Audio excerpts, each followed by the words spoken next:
খায়, ঠিক না? বোঝে না, ফিডার খায় তো করতে বুঝবো। কিন্তু জান্নাতে যেটা চোখে লাগবে ওটা তোমার, কসম খোদা, যেটা চোখে লাগবে ওটা তোমার।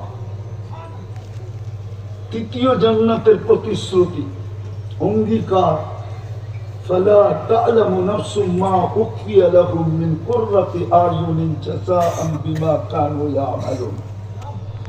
আল্লাহ বানায়া লুকায়া রাখছে, মাঝে মাঝে আমাদের সামনে আনবে আর আমাদেরকে অবাক করে দিবে।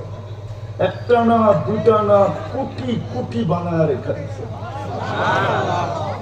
কি? চলো একটা দেখাই। জান্নাতে সমুদ্র সৈকত আছে দুইটা, একটার নাম বাই ডাচ আর একটার নাম বাই ডাক। দুটা সৈকত আছে। বাংলাদেশ জান্নাতের সাথে মিল আছে। বাংলাদেশও দুইটা সৈকত, একটা কুয়াকাটা, একটা কক্সবাজার। আমরা আমাদের দেশটা চিনি না। আমি আবার অন্যদিকে হারায় যাবো এটা বলতে গেলে। আমাদের দেশটা আমরা চিনি না, আমাদের মাটিটাকে আমরা চিনি না। দুনিয়া গড়লে চিনতেন। হ্যাঁ, ওইদিকে গেলে আমি হারায় যাবো। এই জন্য আমি মাঝে মাঝে বলি, বাংলাদেশের মাটির ভিতরে একটা আধ্যাত্মিক শক্তি লুকানো আছে।